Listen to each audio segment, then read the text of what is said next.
ముఖ్యమంత్రి చంద్రబాబు నాయుడు గారికి తన పనితనం మీద తన గొప్పతనం మీద ఏమాత్రము కూడా నమ్మకం లేనట్టుగా ఉంది. ఏ సభకు వెళ్ళినా ఏ పథకానికైనా ప్రారంభోత్సవానికి వెళ్ళినా జరిగేటువంటి సమావేశాలలో తమ్ముళ్ళు గట్టిగా చప్పట్లు కొట్టండి, చెల్లెమ్మలు నన్ను గుర్తుంచుకోండి, నా కోసమని భగవంతునికి ప్రార్థనలు చేయండి, బల్బు వెలిగితే నా పేరే తలుచుకోండి, నన్ను గుర్తుంచుకుంటానని ప్రమాణాలు చేయండి అని చివరకు ఆ సభలలో ప్రమాణాలు కూడా ప్రజల చేత చేయించుకునేటువంటి దిగజారుడు రాజకీయాలను చంద్రబాబు నాయుడు గారు చేస్తున్నారు.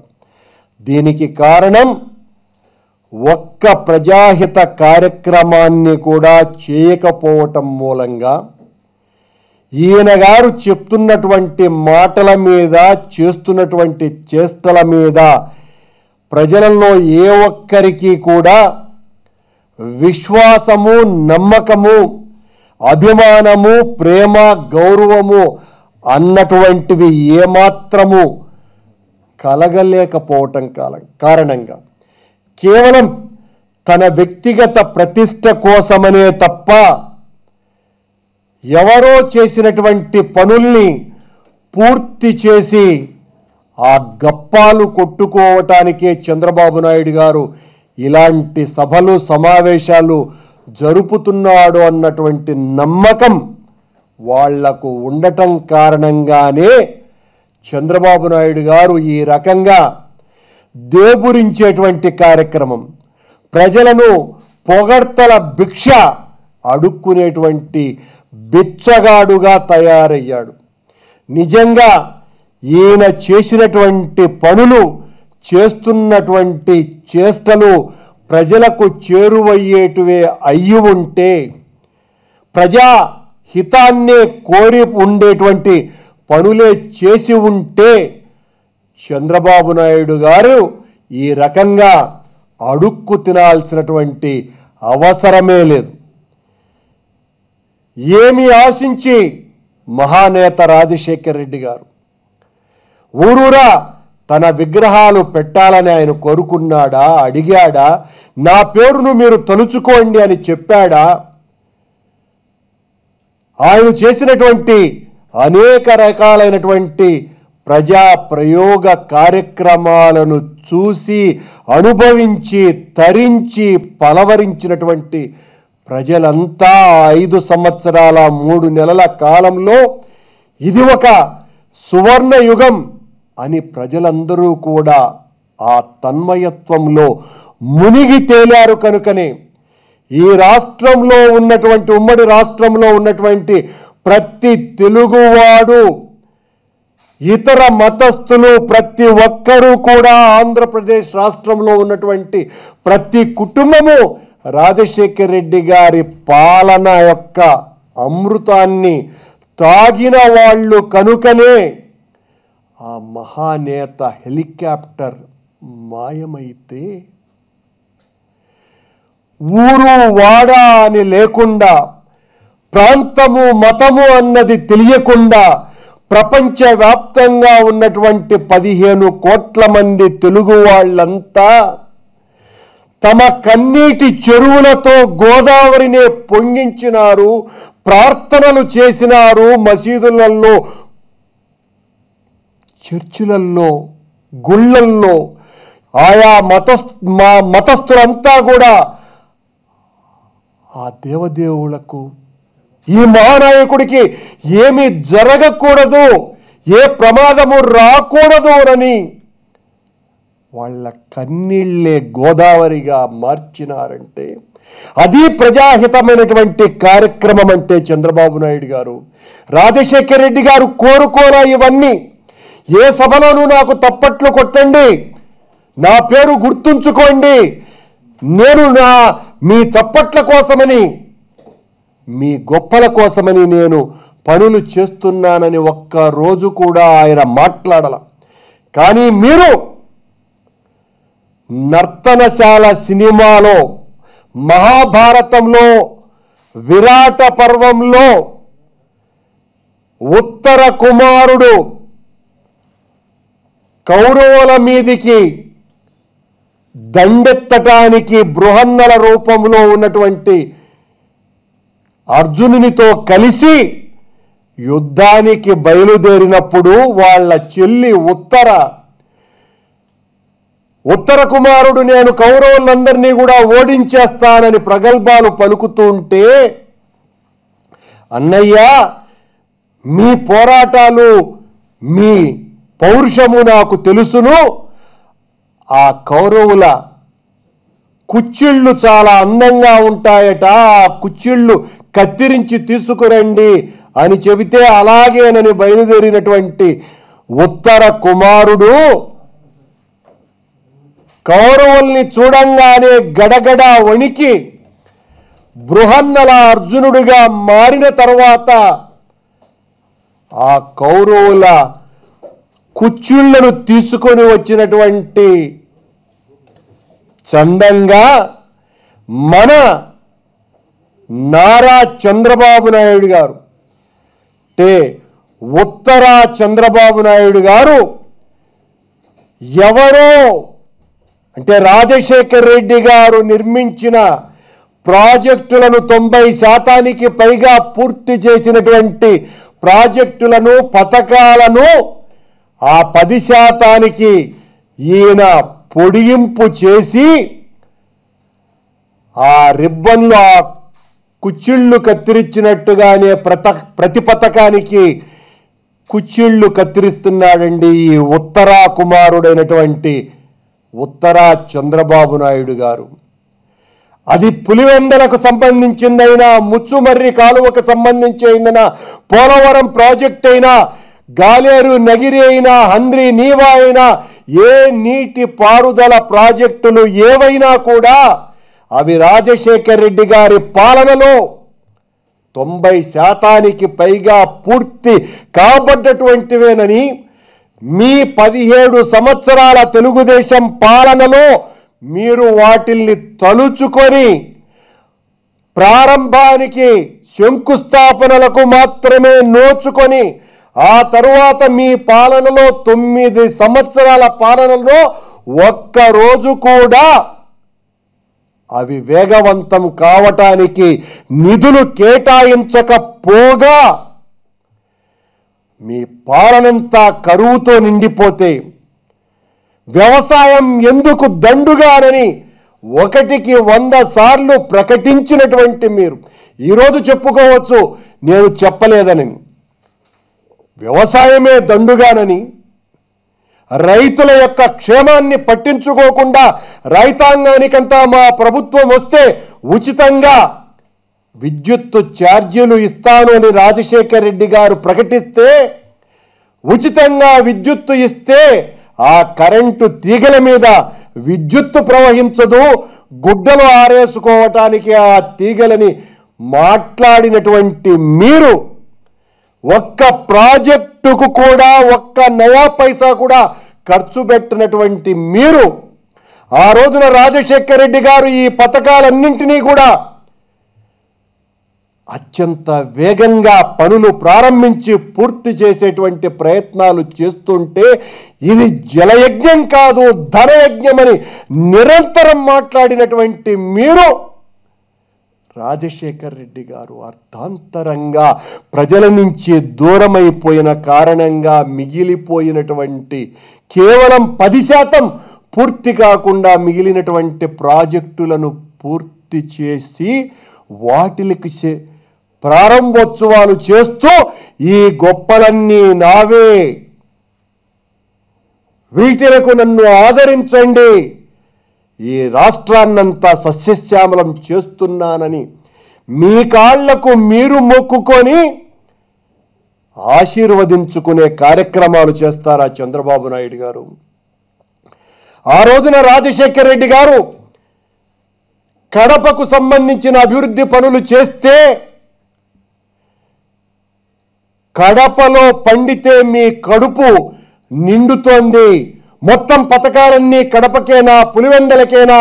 రోడ్లు వెడల్పు చేస్తున్నారు, ప్రాజెక్టులు నిర్మిస్తున్నారు, కడపకే ఎనలేని వేల కోట్ల రూపాయలంతా నిధులు కేటాయిస్తున్నారని ఒక్కసారి కాదు కొన్ని వందల సార్లు పలికినటువంటి మీరు పులివెందలకు రాజశేఖర్ రెడ్డి ఏమీ చేయలేదు, నేను చేస్తున్నా అని, కడపకు నేను చేస్తున్నా, రాయలసీమకు నేను చేస్తున్నా అని ప్రజల యొక్క ఆలోచనని, ప్రజల జ్ఞాపక శక్తి మీద దాడి చేసేటువంటి కార్యక్రమం కాదానని అడుగుతున్నా చంద్రబాబు నాయుడు గారు. ఆ రోజున రాజశేఖర్ రెడ్డి గారు పేరంటేనే మీ మొత్తం పరిపాలనా కాలమంతా రాజశేఖర్ రెడ్డి గారిని ఒక గూండాగా, హంతకుడిగా, రౌడీగా, రాయలసీమ వాసులనంతా కూడా రాయలసీమ ఫ్యాక్షనిస్టులని, కడప రౌడీలని, పులివెందల హంతకులని ఇలా రకరకాలైనటువంటి పేర్లు చెప్పి నిరంతరం ప్రజల్లో భయాందోళనలు కలిగించినటువంటి మీరు మీ చేత గూండాగా పిలువబడ్డటువంటి, మీ చేత హంతకుడిగా ప్రచారం గావించబడ్డటువంటి రాజశేఖర్ రెడ్డి గారు చనిపోతే ఆ మరణాన్ని తట్టుకోలేక ఇతను మానవుడే కాదు దైవాంశ సంభూతుడేనని ఆయన వదిలినటువంటి ప్రాణాలుతో పాటు మేము ప్రాణాలు అర్పిస్తామని దాదాపు 670కి పైగా ప్రపంచంలోనే రాజకీయ నాయకుడు మరణించినప్పుడు కూడా ఇంత హఠాత్ మరణాలు జరగనంతగా ఆ మహానాయకుని మీద ప్రేమతో, ఆర్తితో చనిపోయినటువంటి సంగతి ఆయనను రౌడీగా చెప్పటానికే వాడుకుంటారా చంద్రబాబు నాయుడు గారు మీరు? ఈ రోజున జగన్మోహన్ రెడ్డి గారిని తిట్టటానికే కవి చోడప్పను మించినటువంటి వాళ్లను, బూతు పంచాంగాలంతా చంకన పెట్టుకొని తిరిగేటువంటి వాళ్ళనందరినీ కూడా సభలలో పిలిపించి వాళ్లకు ఆయా జిల్లాలతో సంబంధం లేకపోయినా, ప్రాంతాలకు సంబంధం లేకపోయినా కులాలను మీద కులాలనే రెచ్చగొట్టేటువంటి కార్యక్రమం చేస్తూ తోలుబొమ్మ తైతక్కల తిక్కల రెడ్లందరినీ కూడా జగన్మోహన్ రెడ్డి మీదికి ఉసికొల్పి ఒక ఉన్మాదిగా, రౌడీగా, హంతకునిగా చిత్రీకరించేటువంటి ప్రయత్నం వెనుక మీ భయం తప్ప మరొకటి కారణం కాదు. రాజారెడ్డి గారిని హంతకునిగా మీరు మాట్లాడుతున్నటువంటి మీరు ముఖ్య అతిథిగా ఉన్నటువంటి సభలోనే మాట్లాడుతున్నారు అంటే చంద్రబాబు నాయుడు గారు ఆ రాజారెడ్డి గారిని హత్య చేయించింది మీరు కాదా? మీవి హత్య రాజకీయాలు కావా? ఎందుకు రాజారెడ్డి గారి ఉసురు తీసేశారు? ఆ ఊపిరెందుకు నిలిపేశారు చంద్రబాబు నాయుడు గారు? మీరు ప్రజల జ్ఞాపక శక్తి చాలా స్వల్పం అనుకొని ఈ రోజున రాజశేఖర్ రెడ్డి గారి కుటుంబం మీద చేస్తున్నటువంటి ఈ దాడి ఓ అమానుషమైనటువంటి చర్య. మీరు ఒక్క మంచి పని చేయాల.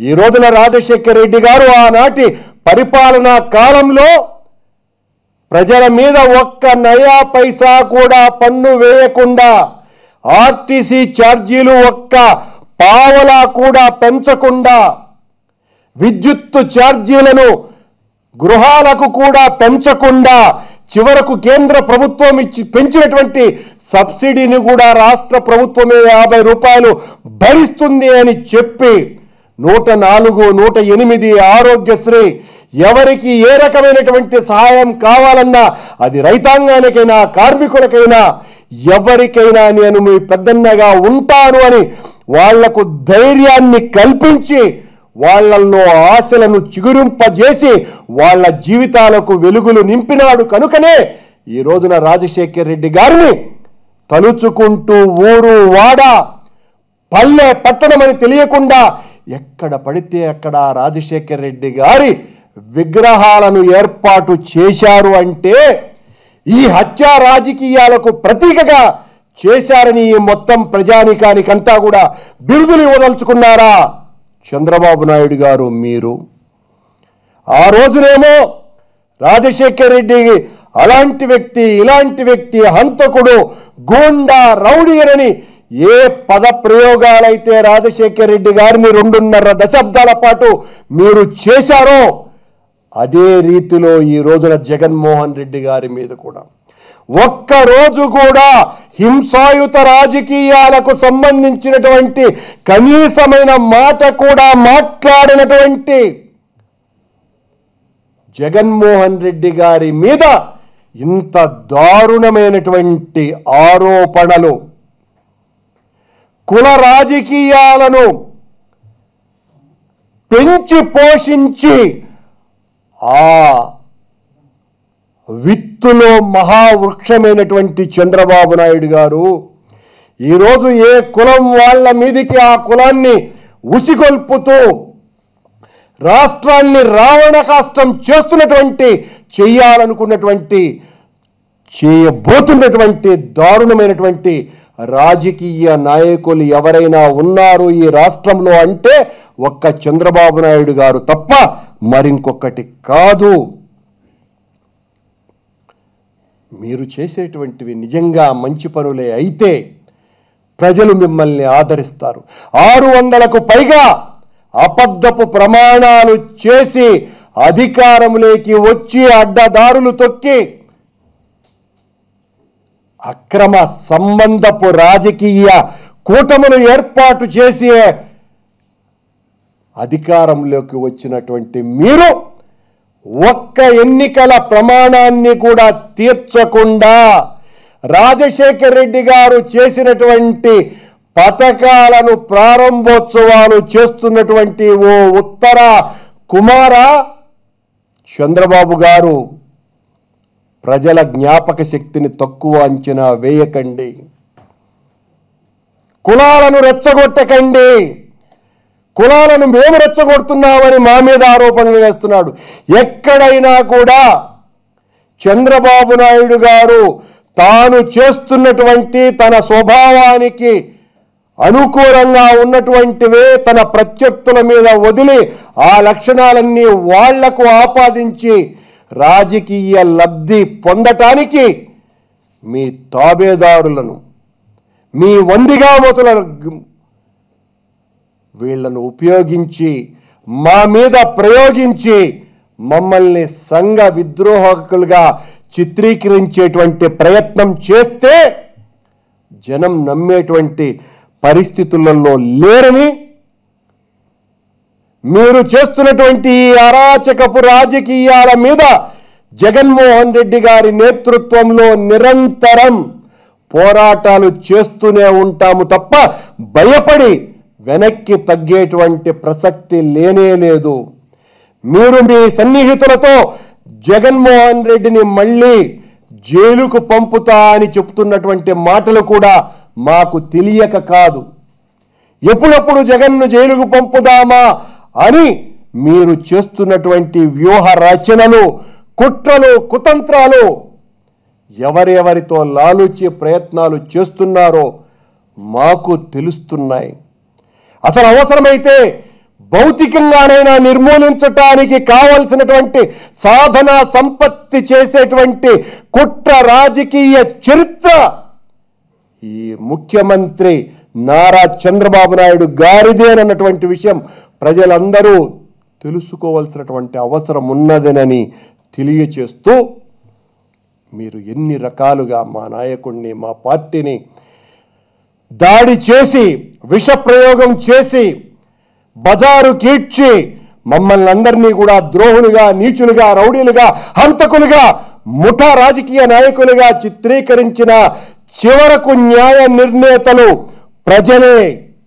ఆ ప్రజలే ఏ వ్యక్తి మీద, ఏ శక్తి మీద మీరు దాదాపు 30 సంవత్సరాల పాటు రౌడీగా, హంతకుడిగా, నీచుడుగా, సంఘ విద్రోహిగా రాజశేఖర్ రెడ్డి గారి మీద ప్రచారం చేశారో ఆ రాజశేఖర్ రెడ్డి ఈ రోజున ప్రజల గుండెల్లో కొలువై వాళ్ళ హృదయాల గుడిలో దేవుడిలాగా ఉన్నాడో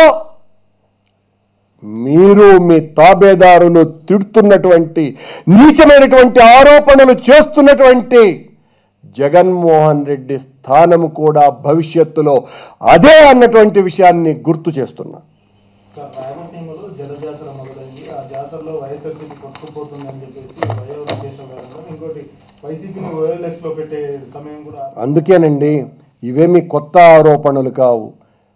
తెలుగుదేశం పార్టీ వాళ్ళు జగన్మోహన్ రెడ్డి గారి మీద ఆయన్ను జైలుకు పంపించాలన్నటువంటి కుట్ర గతంలో కూడా సోనియా గాంధీతో కలిసి చంద్రబాబు నాయుడు అండ్ పార్టీనే జగన్మోహన్ రెడ్డి గారి మీద తప్పుడు ఆరోపణలు చేసి జైలుకు పంపించింది.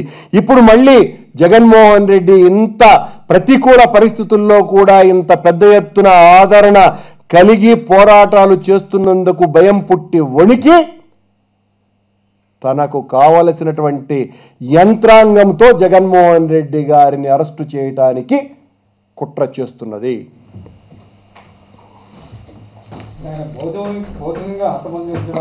దానికైనా వెనుకంజ వేయనటువంటి వ్యక్తి, రాజారెడ్డి గారి హత్య వెనుక ఉన్నటువంటి వ్యక్తి ఖచ్చితంగా చంద్రబాబు నాయుడు గారే.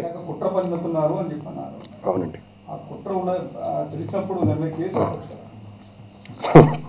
అవసరం వచ్చినప్పుడు ఖచ్చితంగా పెడతామండి.